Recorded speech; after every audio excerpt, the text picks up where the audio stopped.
Good morning, everyone, and welcome to the Farmers Needs webinar about education and training for farm safety. My name is Jarkko Leppälä from Natural Resource Institute, Finland, and I have worked agriculture safety management research about 20 years. I'm also a community of practice work package leader in this project SafeHabitus, which organizes this seminar. SafeHabitus is a multi-actor project that aims strengthening farm health and safety knowledge innovation systems. As a multi-actor research and communication project, we have formulated community of practice networks in 11 countries across Europe to bring together farmers, farmer organizations, different farmer-related stakeholders, policy and other relevant actors to work out safety and health challenges in agriculture. And in our program today, we present few results of our studies about agricultural health and safety priority needs, safety risk management, and good practices in the project countries. And maybe Anna-Maria, you could share a link to SafeHabitus website in the chat box to our latest report about these needs and practice abstracts.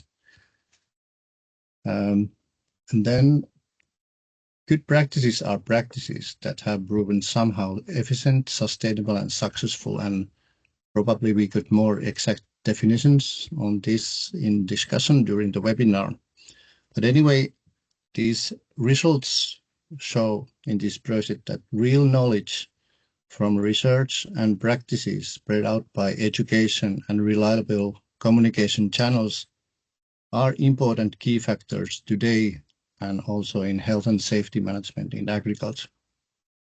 It's important also to farm and food business because of high rates of farmer and farm worker injury numbers. It is important for improvement of social conditions in agriculture and important to ensure that farming is attractive career to the young people and students in the future, providing with fair enough working conditions, living standard, and safety at work in agriculture. About the program next, we have keywords and presentation from agriculture safety specialist, Mr. Alan Jones from CIAM and Spain. And we played a lottery with Alan, who gets to be a chairperson today, and luck favored Alan, so he's the chair and discussion part. And me and my colleagues could follow the chat box where you can also write comments and questions. And please keep your microphone muted, please.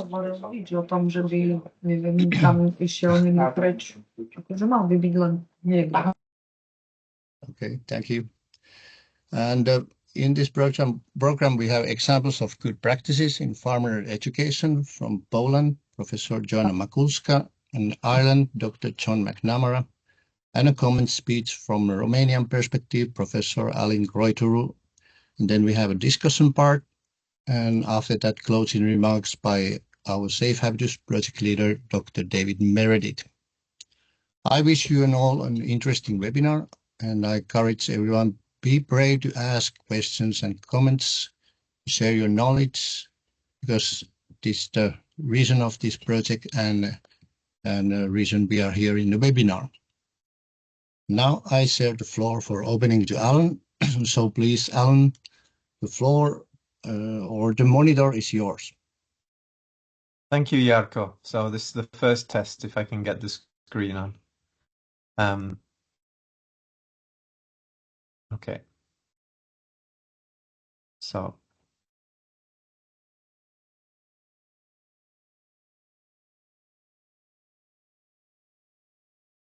I think everybody's can see my screen in full screen. If not, if Anna-Maria can tell me, but I will carry on. So thank you. We see everything. Thank you, Alan. Thank you, Anna-Maria. So thank you for coming today. So my role here is to try and set the scene, to try and create a wide perspective for the importance of education and training for farm safety. And well, let's see how I do.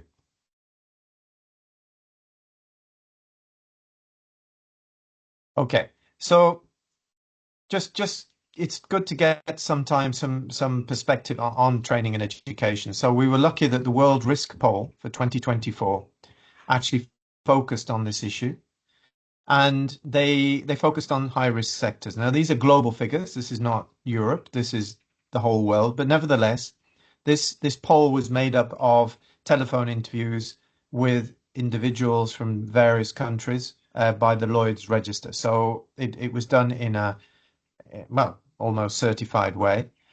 So you can see that 80% of the global agricultural workforce has never received OSH training.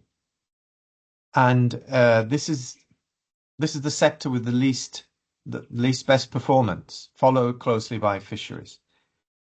Now we can say, well, Europe is different. Okay, we don't have figures for Europe, but we know that if we look at all sectors in terms of training in OSH, in Northern and Western Europe, only 57% did not receive training in the last 2 years. So it's not greatly all that much better in other sectors. And we know that agriculture is often one of the sectors where health and safety doesn't always get down to the farm level.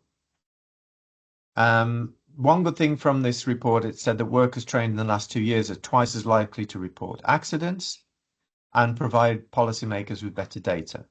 So there's a positive sign. And training obviously raises individual awareness.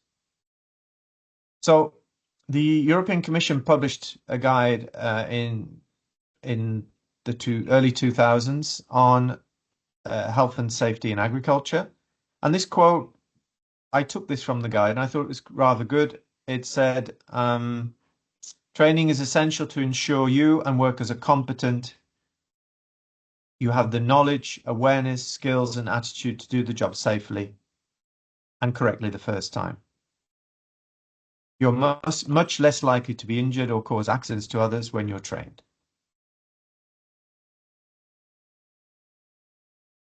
Again, when preparing this presentation, training or education or both, and I took the official quotes, and I think sometimes we have to ask ourselves, I will come to the framework directive in a minute, which is very clear on this, but training and education are used intermittently, the words, but OSH training is about capability, capacity, and performance of staff so that we acquire knowledge, skills, and competences.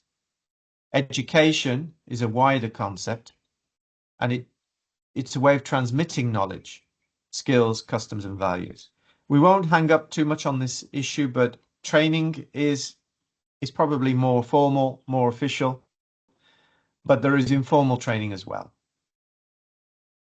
The framework directive. So again, this only applies to workers, but it's very clear that the framework directive on safety and health at work training has to be done for workers.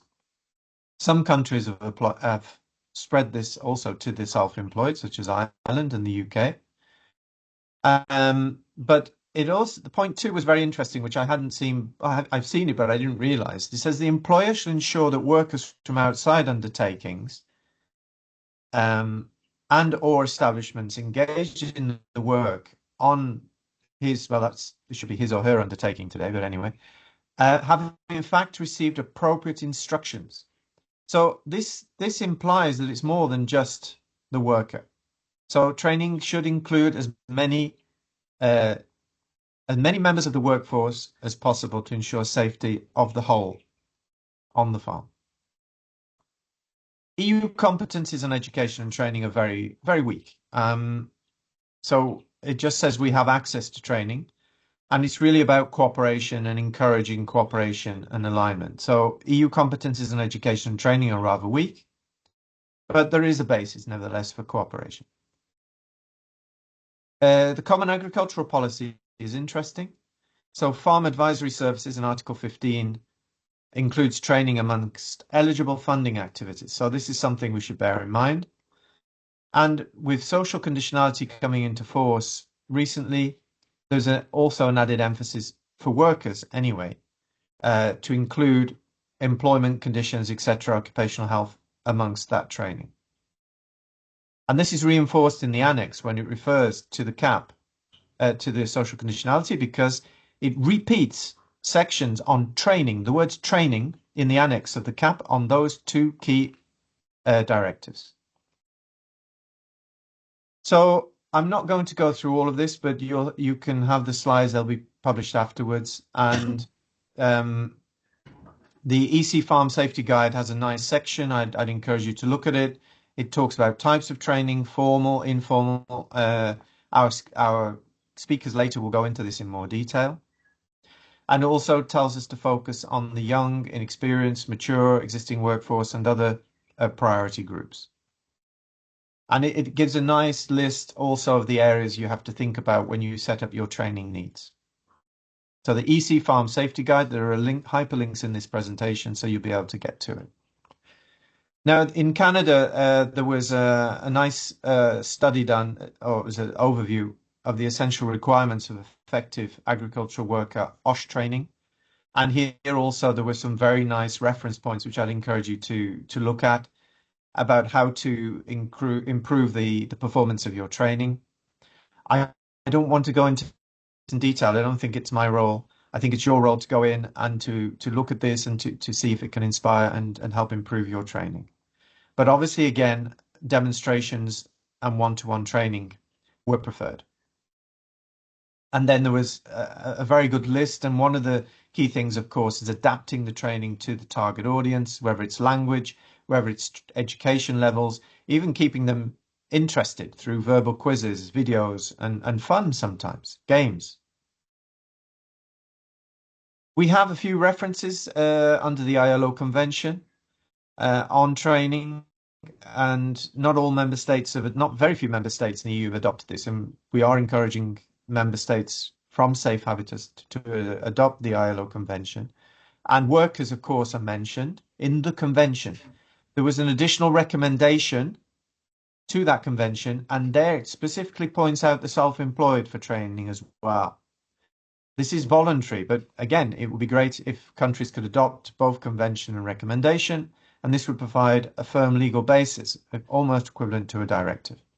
The ILO Code of Practice, there's an ILO training listed here with hyperlinks, and IDOH, which is a charity foundation, has also produced a very good guide. Although aimed internationally, it is a very good material, and I'd encourage you to look at it. And then two previous Erasmus Plus projects, AgriSafetyNet and AgRosh. Here are the links. They provide very good materials to prepare your training. So I think you have a lot available for that. So I did a few recommendations, and I didn't want to get ahead of everybody, but these were things that were clear to me, and I as the policy lead in SafeHabitus will be trying to build these into the SafeHabitus project. About one, encouraging member states to include safety and health OSH training in their CAP, Pillar 2, Article 15. It's eligible for funding. It needs to be written there, and it needs to be agreed with the local national farmer associations. The European Pact for Skills in the agri-food system. I think GIOPA, Copa Cogeca need to incorporate OSH training into that pact. It's not there. And again, the convention and the recommendation of the ILO. Let's try and move people towards that. So there you go. I will try to stop sharing now. And okay. So that was my presentation, and I think now what we'll do, we'll come to questions at the end once we've gone through the presentations. So if I can ask, we'll go on to the two case examples now. We have good practices and educational efforts from Poland and Ireland.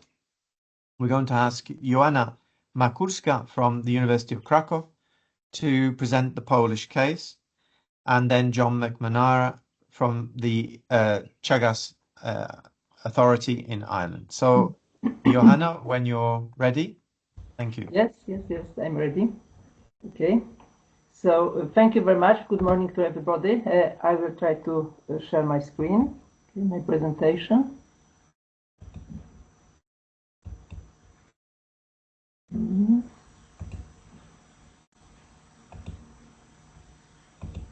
Okay, I don't know, is it visible for all of you? Is it okay? Yes. All good, Okay. Jana, thank you. Thank you. Okay, so again, good morning to everybody. Thank you very much for inviting me to present this issue today. So I would like to share some information about the training and education system in Poland, training and education system of health and safety farm. And I would like to show some good examples, let's say good examples included in this project, and also some challenges and quite big problems that arise in teaching and training of these issues in Poland. And hopefully I would also try to show you some suggestions which arise, which is developed during our community of practice discussions. So we have some suggestions, some proposals, how can we improve slightly, a little bit slightly, training and education also in Poland. So starting from the first information about the education system in Poland is organized probably similarly as in other countries. So we have a level of primary schools and secondary schools, including, let's say, general education schools and vocational education, and at the end is the high schools and universities. I will concentrate at the beginning on this part which is vocational education, because that part cover, I would say, mandatory education of health and safety issues in agriculture. So that is the only place when this education is mandatory at the moment. So when we are talking about educational options in agriculture generally in Poland, as I said, we had this secondary level with mandatory education of health and safety. So there are first level vocational schools and agricultural technical schools. First level vocational schools, it's about 3 years training, and agricultural technical schools generally 5 years. And a part of this, we have an education included in a vocational qualification and skills courses. These courses are offered by different institutions, and they are just concentrated on special skills, but issues associated with health and safety are also included at least partly in these courses. And we have universities. Universities offer education and on 27 agricultural professions, but teaching or education on health and safety issues on farms are not mandatory. They are included in particular subjects, in particular modules, but usually there is no special module dedicated separately to OSHA issues. So what is important, that 61 vocational schools are covered by supervision of Ministry of Agriculture and Rural Development. So this ministry is responsible for all this teaching in vocabulary, in vocational secondary schools. And as I said, in these schools, issues of farm work safety are directly included in the curricula. So there are directly dedicated subjects devoted to these issues. But at the universities, as I said, they are not mandatory. They are included partly in the programs of various vocational subjects. For example, when we are teaching, let's say, cattle breeding or just using machines or something like this, those issues are included in this curricula, but there is no separate education on these issues. And what is the legal basis of teaching these issues? So first of all is a labor code and a regulation on occupational health and safety. It's mandatory to train workers who are employed in agricultural farms, but for those who are employed, not necessarily for individual farms. That is a different issue. And when we are talking about education, so that is a regulation of Minister of National Education on the core curriculum for vocational schools. And what issues are covered in teaching in agricultural schools? So there are first legal issues and employee or students' responsibilities for health and safety, principles of safe work when operating agricultural machinery, and also handling chemicals, also handling animals, working with animals, ergonomics, fire protection, and some issues associated with pre-medical first aid. So they are the main subjects, main issues covered by the curricula in vocational schools. And there is also a lot of additional education activities. There are courses, but also some other activities.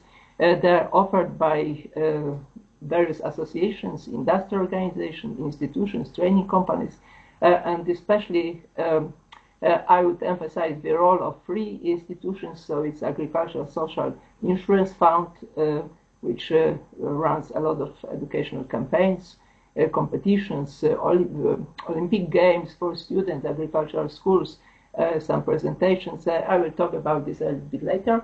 And also it's done with collaboration with State Labor Inspection. They also provide a big support in these activities. And some courses, some trainings are offered by agricultural advisory centers. So there are some demonstrations, some visits in farms, and it's also very useful support for these activities. And what are the methods of implementations? So I said there are presentation, educational films, brochures, leaflets, posters, roll-ups, some presentations in some fairs and exhibitions, animal exhibitions, machines exhibitions, or something like this. And there are a lot of educational materials issued by crews mainly, but also some other institutions too. So we have here the, that's, okay. So here are examples of some brochures, some roll-ups advertising those activities. I think one of the most important activities is National Safe Farming Competition, which is called Safe Farm, and it runs in the last 10 years, so since or 10 or even 20 years. Since 2003, it was about 1,000 individual farms participating each year. So it's quite important event. And what should be also emphasized that is dedicated directly to individual farms. And I should say that the individual farms create the highest degree of highest number of Polish farms, because there are around 95 Polish farms that are individual farms, private farms. So it's a really important event directed to these farmers. And there are also some classes in workshops and school farms, some trainings, study visits, as I said, organized by crews.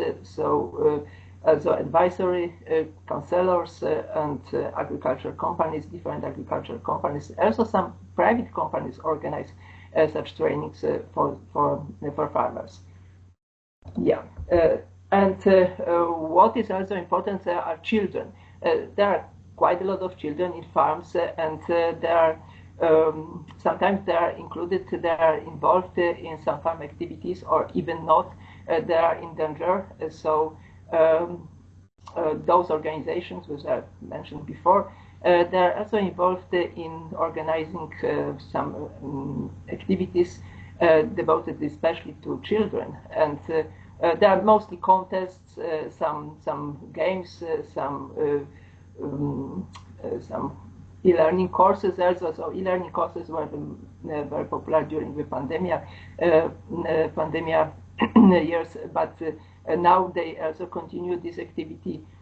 So there are here you can see some advertising roll-ups and something like this, and some examples of classes and events that were directly devoted to children and to increasing children's safety in farms. Yeah, as you can see, this information that from 2021, around 40,000 children from 3.5 primary schools in rural areas participated annually. So it's also a big number of school children which are involved in this activity.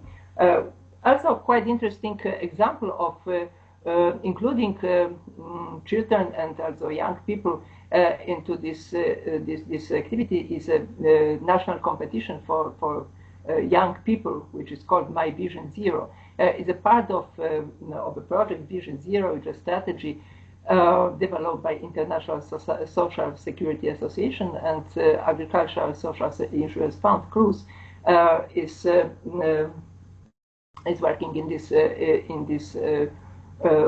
project and belongs to this project, and that is why one of these activities offered to young people is this contest. So the main idea is to make a short prevention film related to quarantine. Every year there is another subject offered to young people to make a film, and this competition is quite popular in Poland, and quite a lot of people take part in this competition.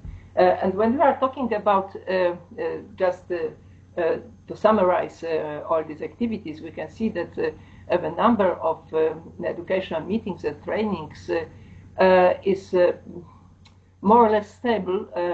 Yeah, we can see that there was kind of decrease in the number of educational meetings and trainings. It was during a pandemic time, so that is why the number are a little bit lower, but still it's a high number of these events. And the number of participants is also quite big, so I think it's an important activity. So between 2014 and 2023, almost 40,000 training meetings were held, and it was about 1.3 million persons involved in this one. Also there were a lot of children. In 2022, about 1,500 children, teenagers, students were involved in these activities, mainly offered by Agricultural Social Insurance Fund, but there are some other events offered by other institutions too.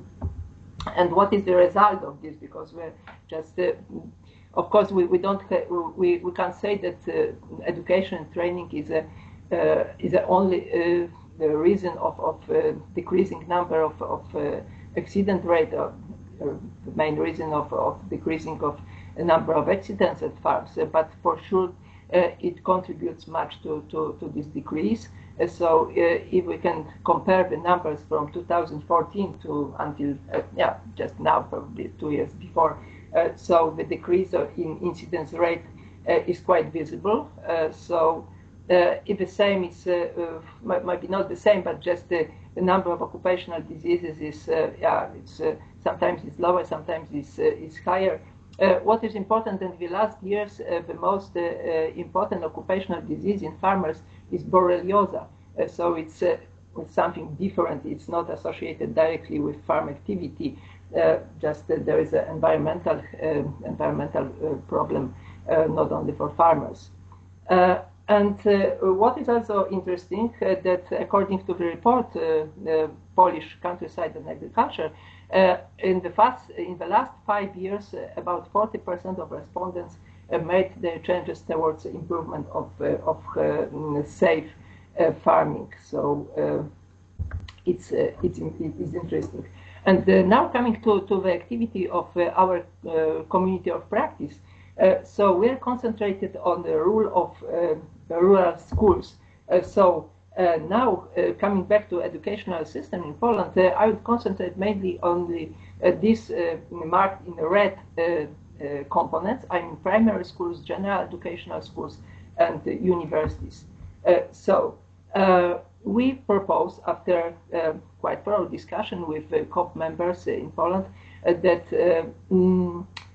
it should be important, or it would be advisable to introduce mandatory education, not only in vocational secondary schools, but in every rural school, starting from primary education and also secondary school education. So it could be independently functioning module or as a part of general education classes. It depends on school and of possibilities also. What is important that we need curricula and syllabus, but because we have members of our COP involved in the activity of State Labor Inspection, Agricultural Social Insurance Fund, Central Institute for Labor Protection, and Institute of Occupational Medicines, and also advisory centers. They have a lot of materials that could be used in this, and they promised also to prepare even new materials if it will be necessary to have it when we want to realize our proposal. So, of course, it needs cooperation with local government authorities, which supervise education at local level, and also Ministry of Education. What is important from our point of view, that is very advisable to teach children from primary schools, because there is not only the result as an increase of awareness and knowledge of school children and students, but also we can say that sometimes children are good, let's say, good ambassadors of safety in their families. So I think it's important to start from a very early age. So what has been done so far by Polish COP? So we contacted with, we suggested two approaches. First approach is a national level, so that is why we contacted with Ministry of Education, National Education, and we expressed the need for fire safety curriculum in rural schools too. The same with Education Research Institute. They are responsible for creating curriculums for the schools, and now what is important, that curriculum reform is currently ongoing, so there are public discussions, and we can introduce, we can offer our suggestions to this discussion, and maybe it will be involved in a new program. Also we asked for support of Ministry of Agriculture and Rural Development, and they are very interested in this idea, and they appreciate this. And also Central Institute for Labor Protection. There is one of the institutions that promised to prepare curricula or even a particular syllabus for this project. And the second, the other level is not national level, but the local level. We suggest a kind of pilot, and for that reason we contacted with Marshal Office of Małopolska region, so it's the region where the Kraków Institute, Kraków University of Agriculture is located. We asked them to identify schools which could participate in this project, and we have found such schools. One of these is not far from Kraków. And the director of this school approved this idea, and we will try to introduce such modules starting from the next school year, from 2005 and to 2026. What we need else? So it's a consent and approval from local education authority. But probably it's, I don't think that it will be very, very difficult. So hopefully we will be successful with this. So summarizing, of course, agricultural schools and universities play a key educational role within the agricultural knowledge and innovation systems. But it seems that systemic education on farm and health safety should begin in early schools from early years of teaching of education system, and should be mandatory for all rural schools and agricultural universities. Agricultural universities are rather independent and that create their program independently, the one from each other. So it's maybe sometimes it's more difficult, sometimes it's less difficult to introduce these issues into students' program. What is important, so that should be a strong cooperation between local authorities, education regulators and local levels, and also this national level, including National Education Ministry, the Ministry of Agriculture and Rural Development, and many other institutions who are currently involved in this education. We have just last sentence, we have a national dialogue meeting in March, and I would say that was a quite a big interest in these institutions, and they appreciated this idea. But you know, that's if it comes to national level, sometimes it creates problems. So we cross our fingers to be successful in this, but we will see. Okay, thank you very much for your attention, and just if there are any questions, probably we will. I will try to answer at the end. Yeah. Thank you. I will just stop sharing. Thank you, Johanna. I think that was a very good overview of how this Polish COP has actually invested strategically in education as one of its outcomes. So I'm glad to see that, and as being part of this project, it's a great achievement. And it was nice that you when you mentioned about the cooperation between education, between the education sector and reaching out to local schools, you made me think of Erasmus Plus as being a good tool, which linked into what I said earlier, to develop projects in the future between different COPs, it doesn't need to be SafeHabitus, it can be anyone who's here today. So I think we shouldn't forget Erasmus Plus to build on the work you're doing, and it's very exciting. But there were many other things you said about how you've structured OSH training into agricultural curricula from children up until adults and continuous training. And this is an objective that the European Agency for Safety and Health at Work has across all sectors. And there is also a European group on mainstreaming OSH into education, which maybe I think we should be in touch with and inform them about the outcomes of this. Ulrich Bormann, an old colleague of mine, she is the lead of that. So she could be a good link there. So John, over to John now. Thank you, Joanna. John is going to tell us about Ireland, Teagasc, written Teagasc for people like me, but Teagasc has in its mandate education and training, as I understand. So you should be the world's best at this, John. Thank you very much, Alan, and great to hear Joanna's presentation. While Anna Maria is putting up my slides, maybe could I just say that in Ireland, we have a broadly similar approach to Poland. We do education at all levels, including university levels, and that. Now, I work in an organization called Teagasc, and it's the State Advisory Training and Research Authority. So we are the authority for training and education. I'm also associated as an adjunct professor with a number of universities who provide health and safety training in agriculture. Now, next slide, please.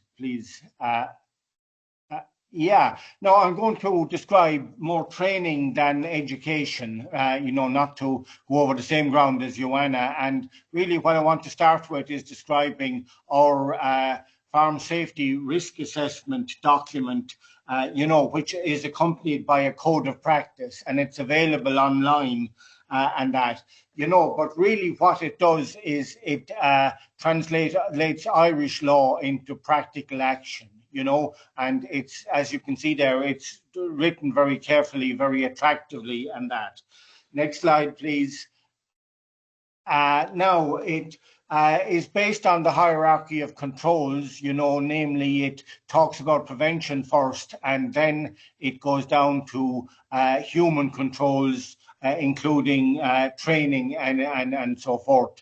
And, it's designed to cover a complete farm. If the farm is big, you might need a second document. If the farm is small, you only fill in what's needed. Now, it challenges the farmer, and at the back, there is an action page, and it challenges farmers to take action on their farms. Next slide, please.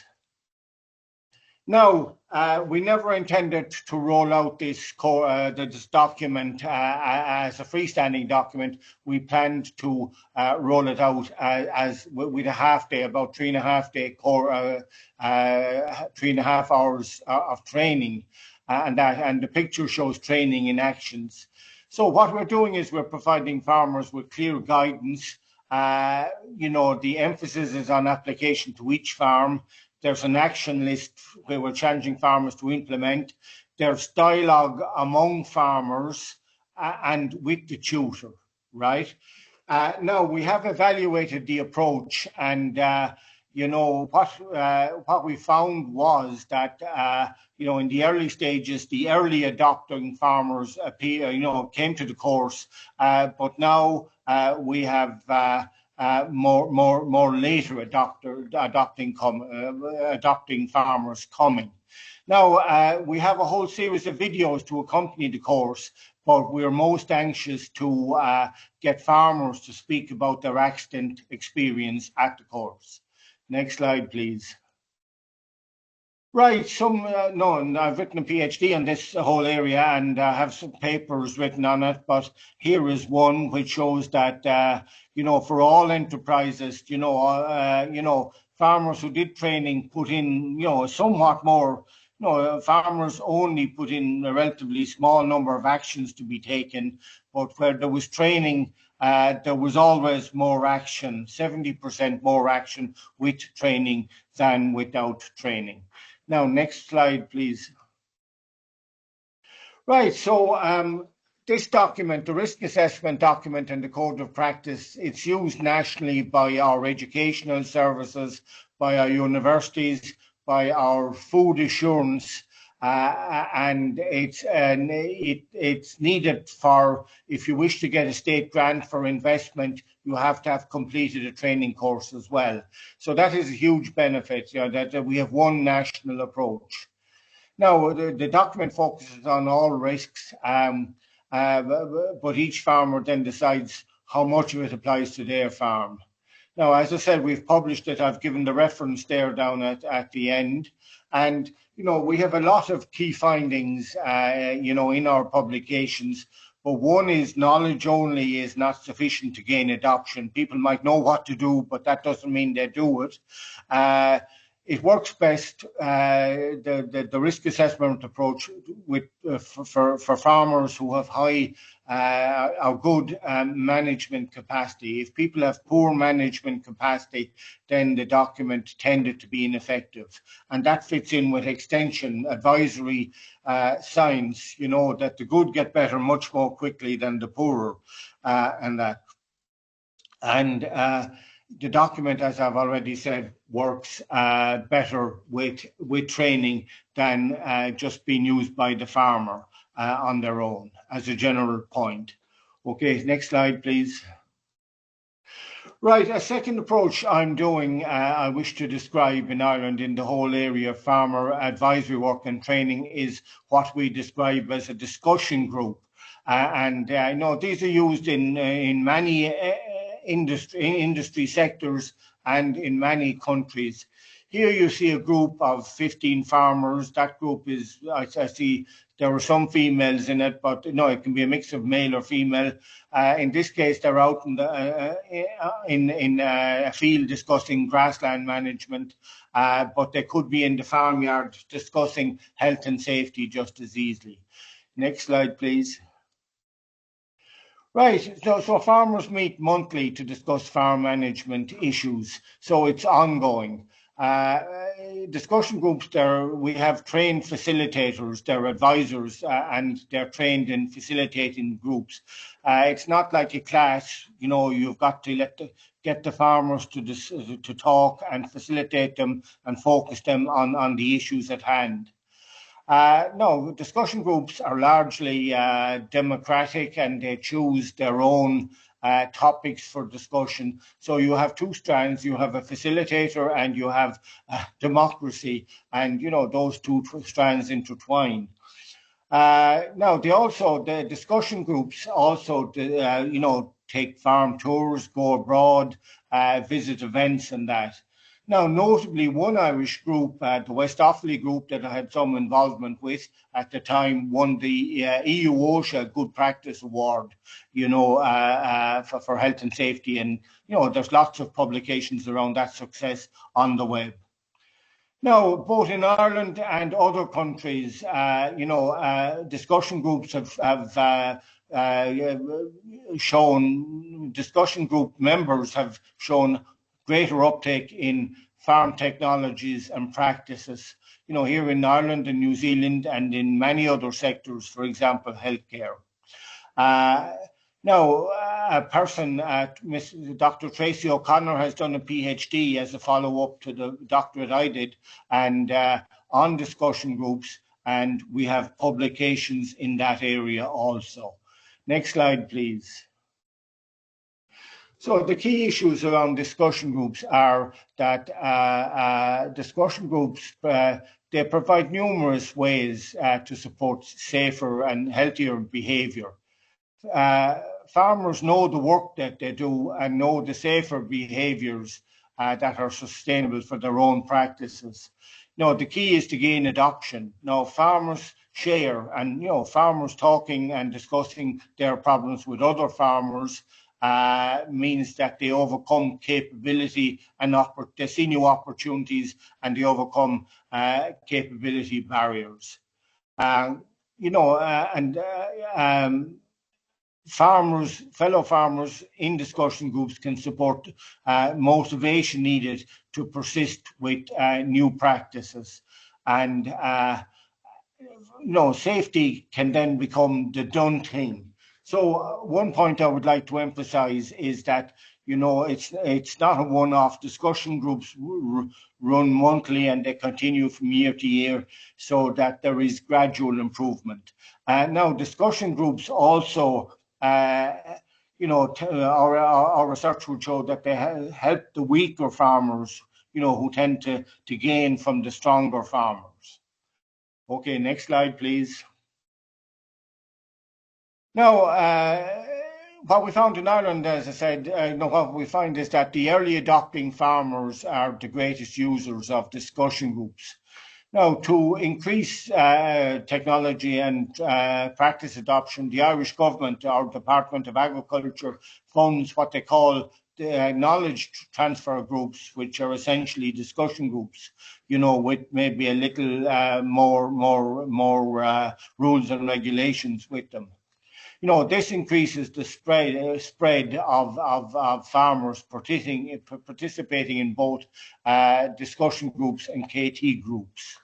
Okay, so discussion groups and KT groups are very widely used in Ireland at this stage. Now, moving on, one particular project often carried out among discussion groups is that they appoint one or two of their members as let's call it an informal health and safety officer who might visit the farm in advance. Then they point out some positive health and safety management, and, you know, if there are shortcomings, they point these out. So that's a widely used practice. and that. And I'd emphasize the positive nature that, you know, safety can be seen as negative and pointing out all that is bad, but you know, there's an emphasis on positive, but there's also an emphasis on learning and making suggestions so that all farmers can consider the issue. Next slide, please. Okay, Irish research. There's a few approaches to go about including health and safety in research. One is a short, regular, let's say 30, 40 minutes using one topic, and the other is maybe to devote the whole 3.5 hours now from time to time, maybe once a year, to health and safety. Now, the research would show that you know, toward the short approach, you know, one topic done regularly is the one, you know, much more favored by farmers. Now, our research, we didn't measure actual taking of action, but we measured intention to take action. And, you know, that was higher for this, you know, among discussion group members. So I've put in a reference from one of Tracy O'Connor has a PhD thesis and a number of papers, and you know they're all readily available and open access. So I put in a reference for one there. Okay, next slide, please. Right. No, basically, just to summarize, we have a lot of health and safety initiatives in education and training in Ireland, you know, at many levels, you know, but my organization, we are particularly focused on assisting farmers to make adoption in an immediate sense, you know, on their farms. And, you know, we have, I've emphasized two approaches. One is using the risk assessment with training, and the other is incorporating health and safety into discussion groups. Thank you. Thank you, John. That was I think that was a very good bridge from the earlier question I placed in my presentation about formal versus informal or less formal training. The discussion groups, which I understand are basically focusing on risk assessment, good practices, peer-to-peer learning, and developing that safety culture, which is a move away from the formality, but the formality always has to be there as a basis, as I understand it. But very interesting, and I think I will now move to Alin Crotoru, who's Associate Professor at the University of Sibiu in Romania, and he has the unenviable task of commenting on all the presentations and providing all of, well, not all of the solutions, Alin, but some of them maybe. Thank you. Of course. Thank you, Alan. As you said, I'm a sociologist, and I'm working in Romania at the University of Sibiu. And currently, I have the chance to put in practice the SafeHabitus approach in Romania, building a community of practice and a lot of other activities. Going back to our meeting today, while Alan pointed out important challenges faced by European farmers today, I think it's important to have examples of good practices. Based on the presentations, we can see that Ireland and Poland have important mechanisms in addressing the issue of health and safety education in agriculture. While there are significant differences between these approaches, each one contributes to developing a favorable framework for improving farmers' safety.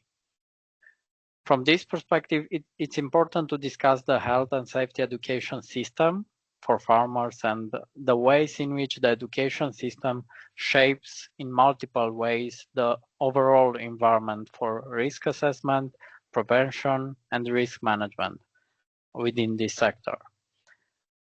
One can observe the importance of training those who provide education to farmers and young people in agricultural schools, including trainers, teachers, advisors, and other categories of professionals. Programs dedicated to their professional development in health and safety form the foundation of the system's effective functioning. However, there is a challenge to integrate the multiple components of the education system and to coordinate them. The Polish example was very relevant in this direction. The diversity of means employed in education is essential because farmers are diverse, a diverse population, and have specific needs. On the one hand, the differences in training results observed in Ireland, depending on the farming sector, are highly relevant. And in some fields, I think the intervention should be tailored for obtaining better results. On the other hand, in Poland, it's remarkable that there is a variety of implementation methods, lessons, presentations, practical workshops, and so on. In fact, the results tend to be more favorable when education is delivered in an accessible language and made engaging through practical components and active involvement of farmers in discussions. I think a separate discussion should focus on how farmers or young learners in education can be motivated to learn about health and safety in farming and to apply their new knowledge. From the perspective of psychological theories, the best outcomes are achieved when there is a combination of internal motivation and external stimuli, incentives or reinforcement legislation. Self-determination theory suggests that all humans have basic psychological needs in relation to learning processes, autonomy, competence, and relatedness. The principle should not be ignored in the context of farmer education because internal motivation is linked to awareness of needs, and awareness campaigns conducted by CRUS, for example, in Poland and in other states, are excellent mechanisms in this regard. On the other hand, discussion groups and peer learning in Ireland represent a significant example of fostering relatedness within farming communities. My last point, which should be mentioned, is related with the presentation from Poland, but I think also exists in Ireland, relates to education of children in farms or rural environments about the risks associated with agricultural work. These activities dedicated to children generate results through the discussions that take place within the families from which these children come, and at the same time, this can plant the seeds of safer behaviors in the long term. I will conclude my intervention by emphasizing the utility of such examples and discussions. Since I'm more familiar with the educational system and agriculture in Romania, I would note that Romania and other countries can learn a great deal from such examples and have the potential to expand the range of practices dedicated to health and safety in education. Thank you, Alan. Thank you, Alan. That was an excellent overview. What we will do now, we're getting a few questions, and if people could please put the questions into the Q&A. They're appearing in the chat, which we've managed to capture them, but we might lose them if you put them in the chat. So please put them in the Q&A. So there are two questions, and if I could ask all of the speakers today to put their camera on, please. And the first question I will give to John. There was a question from Tita about the discussion groups. how you train the facilitators. So what are the skills, and how do you train them to carry out those discussion groups? What's your practice in Ireland? No, thank you, Tita, for that question. But yeah, no, we have specialists who are skilled in training of our advisors and consultants in discussion group facilitation. And, you know, if you go to our website, you will find a manual on such training, you know, but, you know, the key skills are to be able to facilitate farmers, not to do all the talking yourself, to do the minimum of talking, and to get farmers to engage, you know, and to get all farmers to engage, you know, both the stronger farmers and the weaker farmers, you know, get them all to engage. So there's a lot of training around, you know, how to organize the dynamics of a discussion group and how to keep it on track. Okay, thank you. Thank you, John. So I understand there's a manual for facilitators. Is that correct? That is correct, yes. To go with the training. No, there is training, but the manual describes the training that is provided. Okay, so that's great. So we'll put that somewhere in the links in the chats, because the soft skills of facilitators are important in peer-to-peer groups. We've seen it in other areas. I'm in one myself on pesticides applications, and we have a manual for the facilitators. The soft skills are key. Now we have a question now for Joanna, and it was as a follow-up to your presentation, and it comes from Eda Merisalu. She wanted to know more about the universities, how the OSH education is, I guess, mainstreamed into the universities. I think you touched on it, but maybe you want to clarify that in more detail. Yes, thank you for this question, because we are, a lot of us are members of the universities also, and we are coming from this part of educational system. Yeah, in Poland, universities are, I would say, totally independent. So they can create their programs independently, and they are not involved in any system of regulation from national authority. So there is, I would say that we have identified quite a big gap in education of health and safety in universities, because probably, as far as I know, only one Polish agricultural university has dedicated modules for these issues, and generally these issues are included in particular subjects. For example, as I said, when we are teaching some issues associated with handling or just the breeding of animals, or plant production, or using machines, or something like this, there are some information, some issues on health and safety while dealing with these subjects, with these works, with these activities at farm. But there is no special program, special modules devoted to this. And yeah, even at our university, we asked our rector to introduce this education into our programs, and he advised us to turn to a special committee devoting to dealing with education at the university, just to include this issue to the program. So every university, I think it's very important, because a lot of our graduates comes from or will go to private farms, or there will be manager of farms. So it would be important to include that one in a teaching program.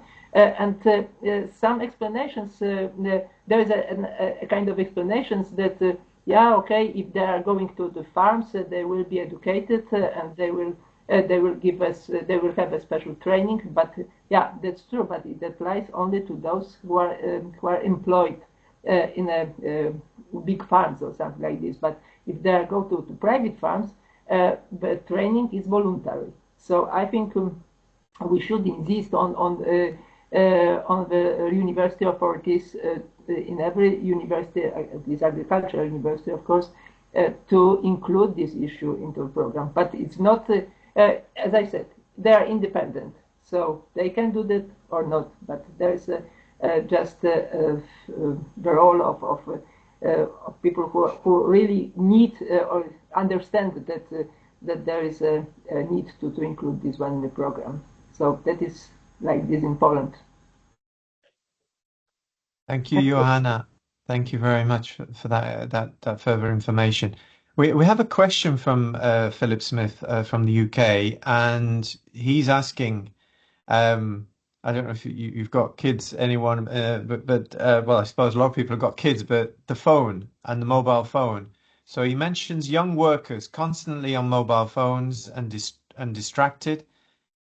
That's one question. How can we deal with the phone addiction mentality so that people are focusing on their safety and surroundings?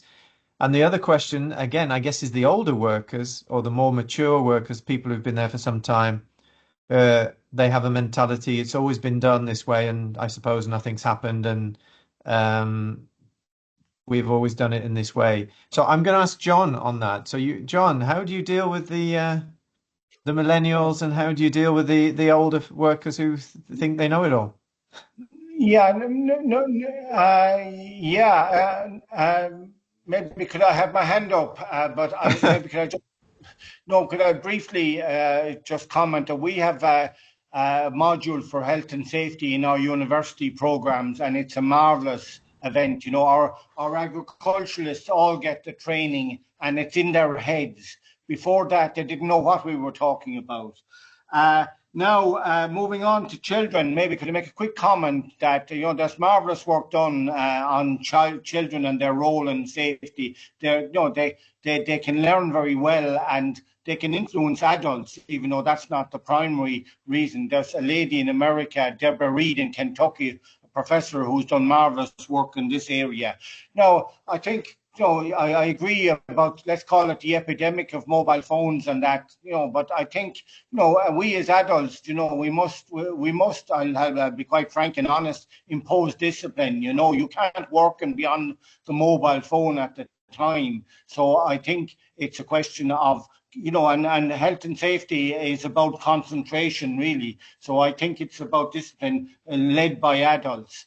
I think just regarding older farmers, they're a challenging audience as well. They tend to think they're older. It won't happen to me at this stage.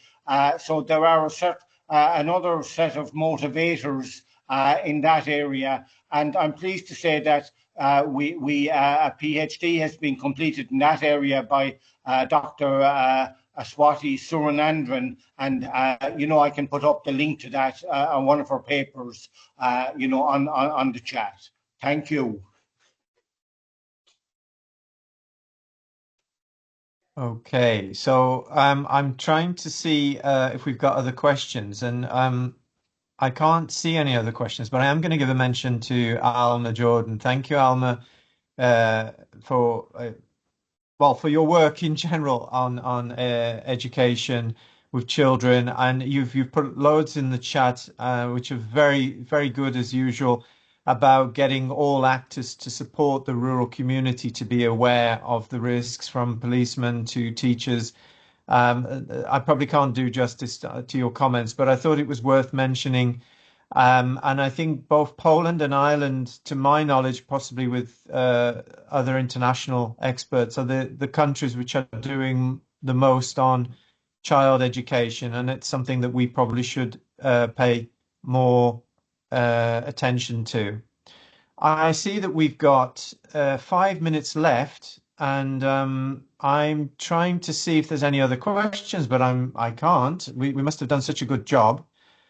I can offer, if someone has a comment or would like to say something, if you can put your hand up, and I'll give you the screen.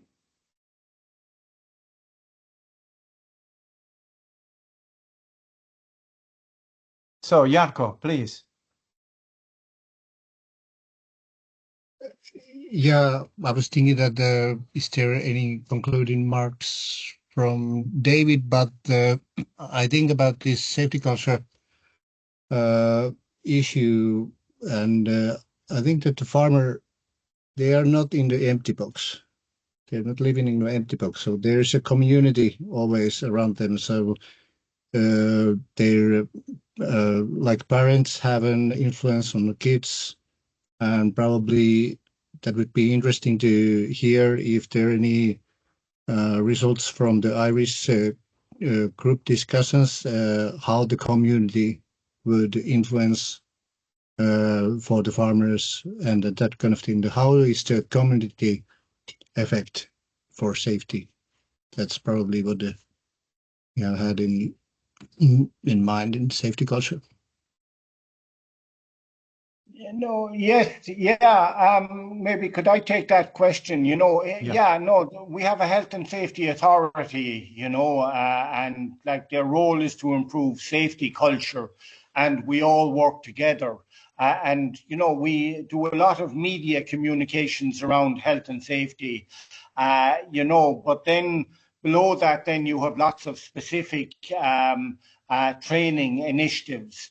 I mentioned the ones that I'm associated with, but we have them in all levels of schools, So what the Health and Safety Authority particularly, but all organizations are seeking to do is to build a strong health and safety culture in our country. And I should also mention our Department of Agriculture and the Food and the Marine. They have funding resources both from their own, from the state and from Europe, and they can prioritize initiatives and incentives which focus culture development as well. Thank you, John. I'm going to give if Alan Plom just 1 minute, if you could, because I have to pass to David Meredith to close the seminar. But Alan, if you want to make a brief statement. Thank you, Alan. Yes, very helpful. I just wondered the particular interest in trying to influence the young. Has there been any research on using new techniques, virtual reality, and the impact of that, for example, and AI? I know Yellow Wellies in UK are using it with great effect. I just wondered if others are too. I'm sorry to pose that question late. I couldn't find the Q&A. Thank you. Thank you, Alan. Does John or anyone? I'm not aware, but very briefly, I'd say honestly no, but we're moving in that direction, and that's the direction in which we're moving, generally speaking. Thank you. Thank you, John. So, thank you, Alan. Thank you, John. Thank you, everyone. David, Meredith, if I can ask you to close the seminar, and thank you to everyone again. Okay, thank you very much for that, Alan. And just before I jump in my closing, I'd go back to Alan Plum's question there. Within Teagasc, we have invested in, and with the support of our Department of Agriculture, in a number of simulators. And these simulators relate to different types of either machinery or events that would happen on a farm. So we have tractor simulators and machinery simulators. But we also have simulators around welding and simulators around calving. So these are the types of technologies that are emerging. We have invested in them, and we've got and they are run through our education courses. So all of the students going through our colleges would receive training on them. And what we as researchers need to do is look at how we can best use them within educational training. But in terms of concluding here, there's obviously a couple of things that I need to do. First and foremost, it's to thank everyone who's involved in the organization of today's webinar. It was really excellent. It was great to get the extensive treatment of this subject, ranging from Alan's initial contributions, talking about the policy and governance landscape internationally and at the EU level. And then hearing from Joanna, John, and Alan in relation to what is happening on the ground. And I particularly appreciate hearing from Poland, which I've learned a lot from. And it's wonderful to see the impact of the SafeHabitus project and the community of practice there in terms of identifying this particular issue and taking those steps. And it's very impressive to see, you know, who you've engaged with from a national level all the way down through the regional system into the local school system. So that's really, really impressive to see, and obviously very heartening for me. I'd like to thank Alan for his very interesting assessment of the presentation that we're given there today, and a lot of food for thought there. And it did, and Alan Jones, I think you highlighted it, that there's so much that we can learn from each other. There's what we've heard today, but I'm sure there are others on the call that have other examples or other good practices. So I would urge you to keep in contact with us, and you can do that directly. You can find our information on the website, and you can do that. And I'd also like to thank Jarko and his colleagues at Luke for the development of today's webinar. And also, Jarko, for the very nice introduction that you gave earlier on. And that finally brings me to, and of course, technically, thank you to Anna Maria and her colleagues at ADL for taking care of everything in the background today and taking care of all the presentations and the communications and dissemination around today's event. And then finally, it's just to say that we will be having another webinar, and this will be on the 22nd of May at 11 a.m. Central European Time, and that will focus on good animal handling for farm safety. So that will be our next webinar, and I hope to see you all there.